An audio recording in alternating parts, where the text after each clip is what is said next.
다음 편은 요르단이었나요? 드디어 네, 그 성화형 TV 구독과 좋아요 눌러주세요. 아이.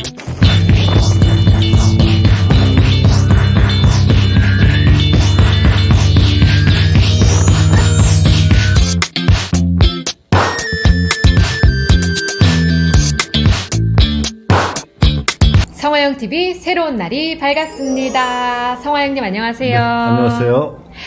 반갑습니다. 저희가 평소에 찍던 스튜디오랑 좀 분위기가 많이 달라진 것 같거든요. 네, 오늘은 여름 특집으로 저희들이 1년에 한 번씩 구약 전공생들이 밖에 MT를 나오거든요. 자, 그 MT 하는 곳에 우리 목사님도 구약 전공하셨고 또 선배님이니까 이곳에 오셨고요. 그리고 또 이곳에 온 김에 여기서 저희들이 성화영 TV를 찍기 위해서 좀 경주의 어느 한 리조트에 있습니다.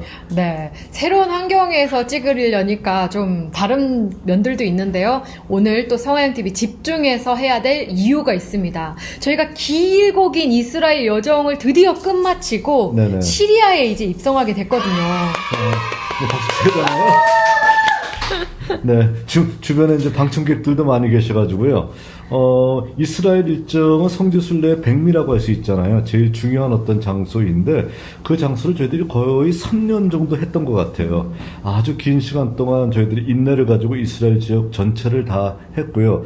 이제는 남은 지역 가운데서 중요한 지역들을 이제 저희들이 함께 해봐야 되는데 그 중에서 사람들이 잘 가지 않는 지역, 그러나 몇몇 도시의 이름이나 이런 걸 보게 되면 성서에 자주 언급되어 있는 정말 중요한 도시들이 있거든요. 그 도시가 있는 장소가 어디냐면 바로 시리아 지역이에요. 그래서 오늘부터 저희들이 이것도 시리아도 그렇게 만만치 않게 굉장히 많은 어떤 지역들을 저희들이 살펴봐야 돼요. 그래서 시리아에 대해서 살펴보도록 하겠습니다. 네, 이 시리아를 이제 시즌을 새로 시작하는 거잖아요. 그럼 네네. 저희가 이 전체적으로 시리아에 어떤 곳들이 있는지 앞으로 성화영TV가 어떻게 흘러갈지 좀 궁금하거든요. 시리아에 대해서 소개 좀 부탁드려요. 네네. 시리아는 구약 시대에는 시리아를 뭐라 불렀었나요? 수리아는 신약 시대에 나와 있고요.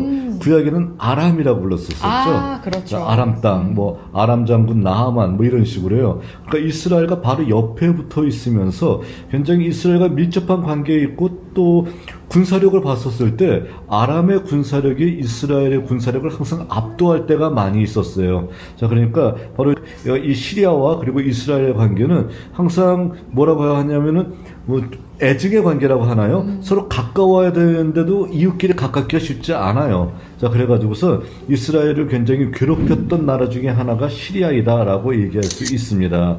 자, 그리고 신약 시절에는 이것을 시리아인데 우리 발음으로 성경에는 수리아로 번역을 했거든요. 네. 자, 수리아해서 수리아의 안디옥 지역 이런 식으로요. 안디옥이 여러 개 있는데 수리아 지역에는 안디옥 이런 식으로 얘기하면서 이 지역을 수리아 지역이라고 얘기하고 있고요.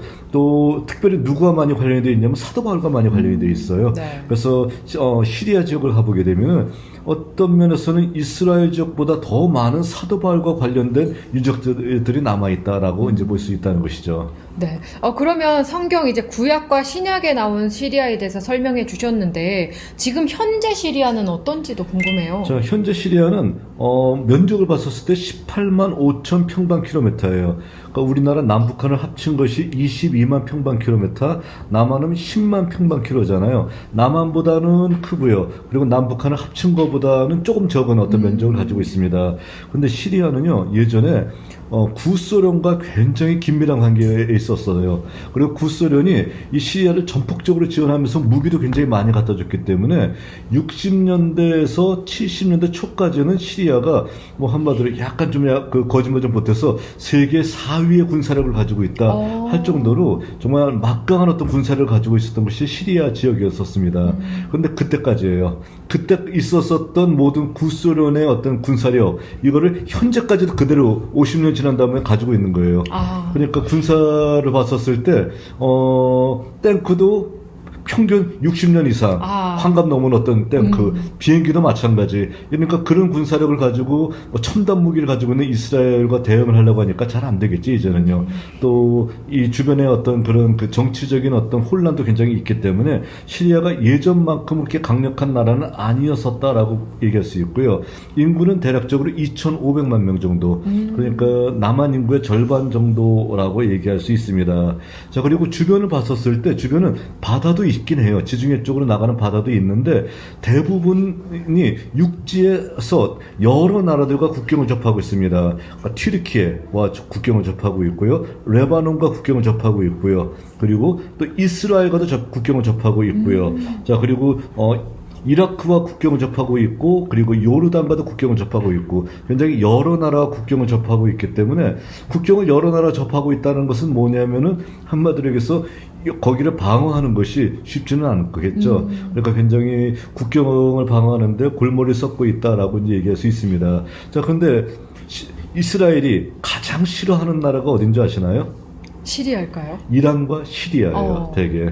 그러니까 시리아를 굉장히 싫어해요. 자, 그래서 한 재미있는 것이 뭐냐면 또 시리아도 이스라엘을 너무 싫어해요. 그래서 이스라엘의 그 도장이 여권 스탬프에 찍혀 있으면은 절대 시리아 못 들어가요. 그래서 저도 이제 시리아 방문할 때 어떻게 했었냐면은 예전에 이스라엘 방문한 기록이 있기 때문에 여권을 다시 만들었어요. 다시 만들어서 새 여권을 가지고 시리아에 들어갔었고요. 그리고 시리아 도장이 찍히면은 이스라엘에 들어올 수가 있냐 했었을 때 들어올 수는 있어요. 그런데 쉽게 들어가지는 못해요. 그 시리아 도장 찍힌 상태에서 이스라엘 들어갔다가, 한마디로 얘기해서, 이곳에서 한 2시간 이상 취조받고요. 그리고 거의 옷만 안 벗었지 그냥 가방 탈탈 털리고요. 이렇게 했었고, 끝난 줄 알았어요. 끝난 줄 알고, 공항 나갈 때는 별일 없겠지 하고 갔는데, 또 시리아 도장 찍힌 거 시비 걸면서, 공항에서 비행기 타기 직전까지 그냥 사람 그냥 힘들게 하더라고요. 그래서 그때 생각했던 것이, 시리아는 한 번도 아니었으니까 다시는 가서는 안 되겠구나라는 거, 이렇게 고생하는데 또 가야 하면서 그런 생각을 했었었는데, 현재는 시리아가 저희들이 입국할 수 있는 상황이 아니에요. 그 지도를 한번 보시게 되면은, 외무부에서 나와 있는 여행 입국 그 가이드가 나와 있거든요. 거기 보게 되면은, 이스라엘은 전쟁이 일어나서 지금 빨간색이에요. 그러니까 네.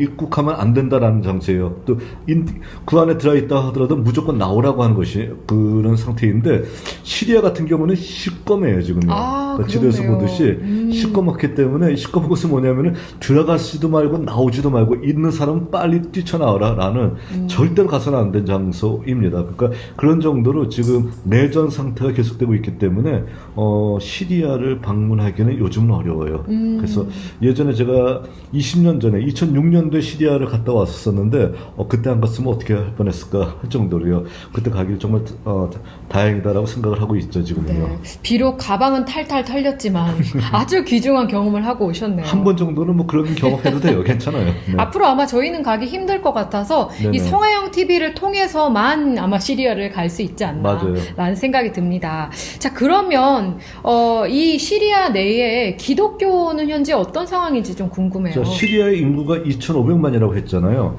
시리아 같은 경우에는 뭐 이런 경우 있잖아요. 그러니까 기독교를 포교하는 거는 금지되어 있어요. 그런데 기독교인이 되는 자격은 어떤 자격이냐면은 내 부모님들이 기독교 섬기면 자식들은 무조건 기독교인이 돼야 되는 거예요.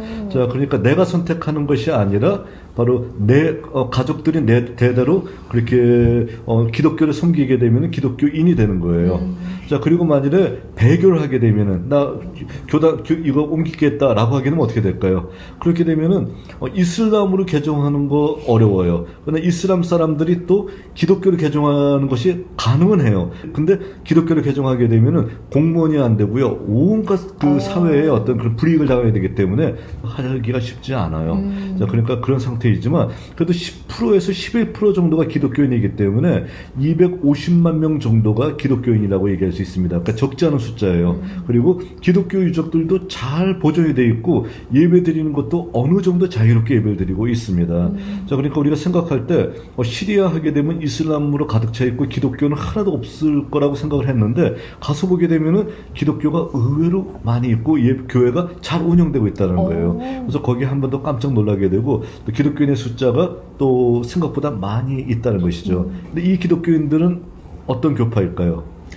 정교 그렇죠. 있겠죠? 자, 대부분의 사람들이 시리아 정교회 사람들이고요. 뭐 그 외에 다른 어떤 로마 카톨릭도 있고요. 뭐 다른 어떤 교파들도 있지만 많은 경우가 동방교인 정교회 사람들이 대부분이다라고 이제 볼 수 있습니다. 네, 정말 의외로 이 시리아에 기독교인들이 많다라는 사실을 네네. 알게 됐습니다.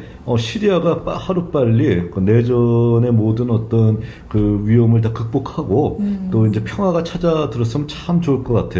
예전 같은 경우는 저희들이 시리아를 간다라고 하게 되면은 수교가 되어 있지 않은 상황이었음에도 불구하고 시리아로 넘어갈 수가 있었습니다. 직접 가는 비행기는 없지만 뭐 저는 터키에서 시리아의 안디옥 지역에서 국경을 넘어서 알레포 국경을 넘어가지고선 시리아까지 들어가서 시리아를 다 구경하고 나왔던 적이 있었거든요. 자, 그와 같이 예전에는 이렇게 자유롭게 방문할 수 있었었는데 요즘은 국교까지 수교까지 됐다는 거예요. 그러니까 예전에는 그 시리아 가서 어디서 왔냐 해서 한국에서 왔다, 코리아에서 왔다 그러면은 당연히 이 사람들 뭐라고 하냐면 노스 코리아냐라고 물어봐요. 그러니까 북한하고는 미리 수교가 되어 있었는데 남한과는 수교가 되어 있지 않아가지고서 한국 사람 하게 되면 북한 사람이다라고 생각을 했고 저희들이 사우스 코리아에서 왔다라고 하게 되면 그러냐 깜짝 놀라면서 정말 반갑다고 하면서 아주 친절하게 저희들이 마주쳤던 기억이 있거든요.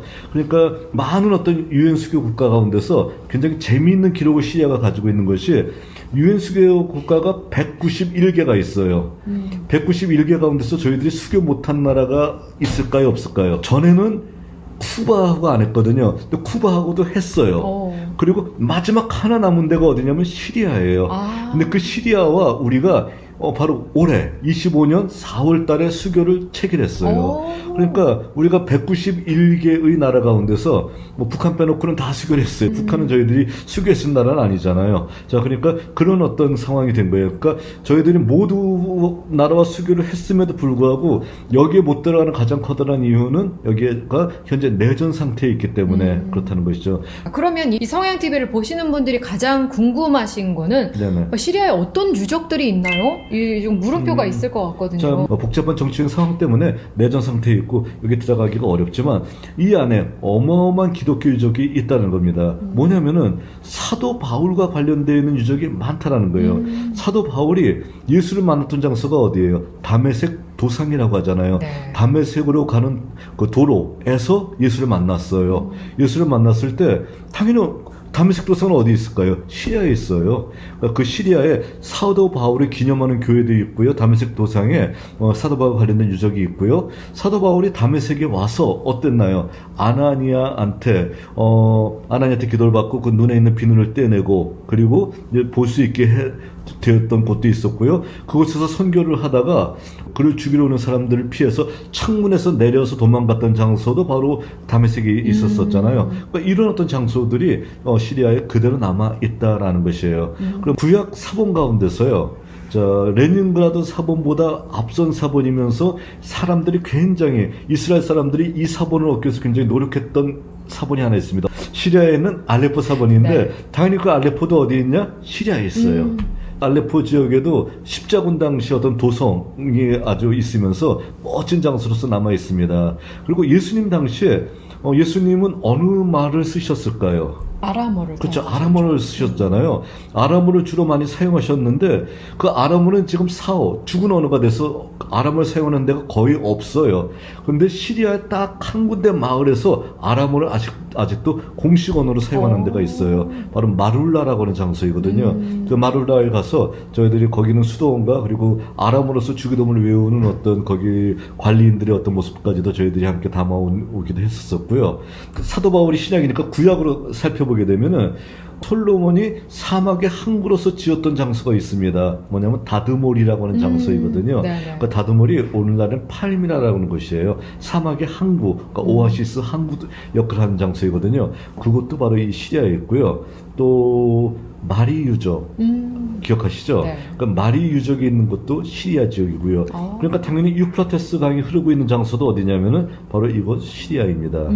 자, 그리고 또 보통 우리가 성경을 얘기할 때 이스라엘 백성 중에서 정탐꾼들이 어디까지 올라갔다는 기록이 나왔냐면 하맛 어기까지 올라갔다는 기록이 있잖아요. 그쵸, 네. 그 하맛 어기가 있는 장소가 바로 오늘날의 그 용어로서 하마라고 하는 멋진 풍차가 돌아가고 있는 바로 그 도시도 바로 시리아에 있다라는 것이죠.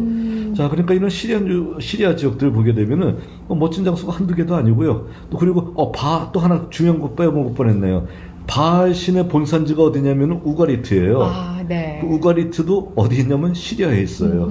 그러니까 시리아 지역 하게 되면은 뭐 구약과 관련되어 있는 어마어마한 장소들이 여기 다 있기 때문에 저희들이 이곳 하더라도 몇 개월 정도는 시리아를 저희들이 연구해야 될 정도로 시리아 부분들은 굉장히 많은 어떤 지역들 우리들이 가볼 만한 지역들이 많이 있다는 것입니다. 네. 설명을 듣고 보니까 정말 시리아의 구석구석 신약과 구약의 네네. 조화로운 유적들이 참 많이 있겠다라는 기대가 됩니다. 그럼 다음 시간부터 이 시리아에 대해서 네네. 자세하게 살펴보도록 하겠습니다. 자, 다음 시간에 이제 시리아에서 가장 중요한 것, 이스라엘에서는 가장 중요한 것을 제일 마지막에 했었는데 시리아에서는 한마디로 처음에 한마디로 두가의식이라고 하나요? 다마스커스를 먼저 하도록 하겠습니다. 바로 그 다메섹, 네네. 다마스커스로 다음 시간에 떠나보도록 하겠습니다. 그럼 여러분 다음 시간에 만나요. 안녕.